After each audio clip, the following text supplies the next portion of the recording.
I've decided not to go to work today, and I think if I had a boss, I'd probably call this a mental health day. Just feeling a lot more creative at home and want to spend some time here. I've actually been talking about trying a coffee shop down the road, so I'm going to head down there and see if they make a good coffee. But first I'm just going to do a little bit of housework.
So, getting ready to edit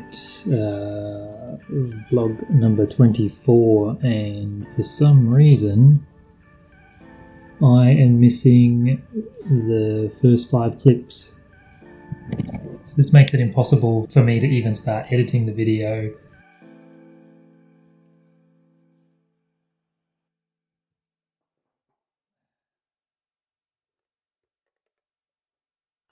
So let's talk about why I decided to get a second camera to accompany the Osmo. Okay guys, I want to show you guys how long it takes for me to set up the Osmo. From when I decide I want to take a shot to when I'm actually ready to film. So I'm going to start a timer. But here we go, so we've decided we'd like to start filming something.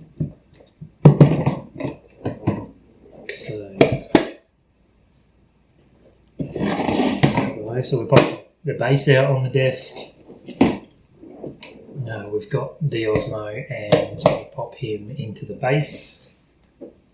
Spin around the screen holder and use an old mobile phone as the viewfinder.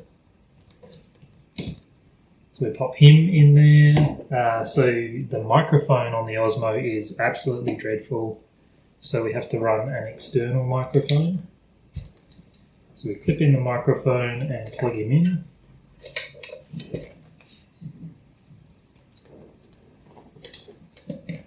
I don't have a memory card in there, but that's not affecting this test. take the lens cap off and we unlock the gimbal. And we power up the mobile phone. And we'll power up the Osmo. I think I need to power the phone first and then the Osmo, but I do this every time, so it's sort of real life test. So now we wait for everybody to load up. We are currently at minute 29, minute 30. So the phone is loaded, we open the app for the viewfinder. Minute 41, minute 42, still here. Keep waiting for the app to boot up. And now we connect to our camera, so they have to connect via Wi-Fi. And now we're ready to film here. So that was 2 minutes and 5 seconds with everything going very, very well. Quite often these two things won't boot up, or I'll have a flat battery on one or something like that if I leave the mobile phone on when I shut it down last time. So that's what spawned me to purchase a second camera or a new camera to do the majority of my in and out filming. The Osmo is fantastic because of the gimbal. You can't beat that stability that the gimbal offers. So the Osmo and shooting 4K still has its place, of course, but I have bought myself... actually, let's cut to how I bought this new camera. So I jumped on Google and searched, what is the best vlogging camera? Google came up with a massive list of results, and following that onto YouTube, seeing what people are using as a vlogging camera, I came up with a little list of my own with my own criteria. So I went ahead and grabbed my journal. I wanted to come up with some criteria on buying a new camera. So I've already got the Osmo, and that's a great camera, but I wanted something that I could set up a bit quicker, use in sort of in and out situations, and that wasn't as cumbersome to carry around if I ever venture out of the shop. So I decided that when I got to vlog 25, I would consider investing in a new camera. I also decided that I didn't want to spend more than $400. Since YouTube and making videos doesn't necessarily net me any money, it's silly for a business owner to invest in things that you don't get a return on. While it is a fun project, I do have all the tools already that I need to make videos. I don't really need to go out and spend more money. The other thing that I decided was I wanted something that would handle filming in 4K and something that could shoot 1080p in 60 frames. The other thing that I wanted was a flip screen, so I'd be able to see if I'm in frame while I'm filming, and the microphone was quite important. So what I learnt while I was researching was a lot of point and shoot cameras don't have a provision for an external microphone. So finding one that had decent stereo or just a decent quality internal microphone was a big necessity for me. So I went ahead and came up with a list of cameras that would suit this criteria, and I'll write them out in order of preference. So initially, the Canon 70D was at the top of the list there, and there was no way that I was going to be able to get one of those, new or used, for $400 with a lens. So that was number one. Number two is the Panasonic, the FZ300.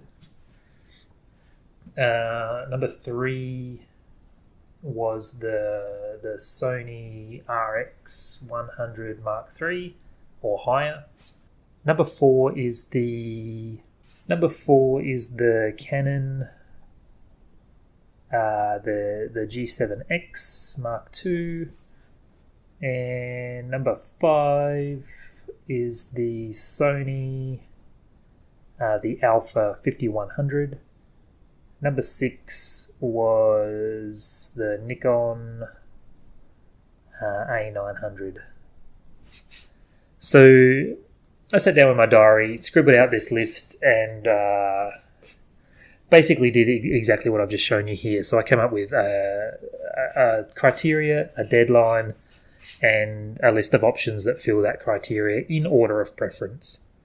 Now, if this was a business goal, I would have stopped at this one here and disregarded the dollar amount. So I just would have kept working until I was able to purchase the Canon, the 70D, and that's just the way it is. But because this is a passion project and all those things, and this is all just bullshit to justify my story, I came up with this list. Now, the other thing that I have is I have a belief that you need to work for what you get. I've had this belief since I was a child, and it follows me around with everything I do in life. Cars, welding equipment, machinery, welding helmets has been a big one. That I need to buy something that's sufficient, prove that I have the skills, and then progress through. And this list, nothing is different with this list, with that belief that you need to start from the bottom and work your way to the top. So with that knowledge, the Nikon A900 was always in the cards as the camera that I would purchase, even though I was on the hunt for these other ones. That belief overrules everything, and the universe delivers whatever you give it. The other thing that happened was at vlog number 11. Vlog number 11 is when I decided that at vlog 25 I would be buying myself another camera. And at the time I was doing one video a week, and that gave me 14 weeks to put aside the $400 to buy the new camera.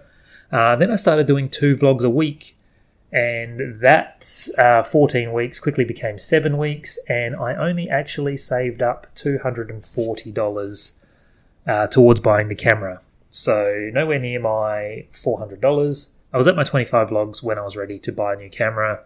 $240 in my pocket. Now, on a whim, I stopped into a cash converters. This is all part of the story to sort of show you how law of attraction, or the universe, whatever you want to call it, works. I stopped in the cash converters just on a whim as I was driving past, and they had happened to put out a Nikon A900. Now, in Queensland on Gumtree, there is only one of these for sale at the moment. It's not a very popular camera. They just happened to put one of those out in the morning of that day. And I know that sounds like a line, but I used to work for cash converters, and their barcodes sort of give a weekday on them of when the stock was released. So it actually had come out that day, or that week at least. They had put $280 on that camera. I only had $240, so I made an offer of $240 on that camera. Given all that criteria, you knew it was a sure bet. So a bit of back and forth. They ended up accepting my offer at $240. I did not budge on it. That was my allocated amount for buying a camera and all that good stuff. This is a bit of a long story, a bit of a waffly story. I apologise, but I just wanted to sort of give you guys a bit of context into my philosophy of some things in life, and this camera story is sort of a great thing for that. So I made the offer of $240, back and forth with the boss. However, they decided to work it in the background. Ended up accepting my offer. I walked out with the Nikon A900 for $240, and fulfilled my criteria of you have to start from the bottom to get to the top, and the date, timeline, and money. So I tell you guys this story while I'm sort of leading up to do a video on my philosophy for goal setting while we're on the cusp of New Year's resolutions. So just an interesting thing that happened to me today that I wanted to share with you guys. Since I did lose the footage for the other video, I wanted to film something today, and I thought that was really interesting given that set of circumstances, given my beliefs, and given what played out. Some of you might find interesting, some of you might think it's a bit wooey, but it is what it is. I really just wanted to share it with you guys, and hopefully you get something out of it, or a bit of clarity on some things that maybe you're dealing with and don't understand why. I would love any questions. If you guys want to know anything about my philosophy or my beliefs or things like that, I would love to answer those. I'm really, really into that. I'm going to wrap it up there. A lot of time spent with my journal, coming up with my plan for next year, and just sort of having one of those mental health days, which I love. So I'll end it there. Thank you guys so much for spending this time with me. I truly appreciate it. Hope you enjoyed the change of scenery today, sitting in my lounge room office at my house. I'm going to go play with my cat, and I'll see you guys in the next one.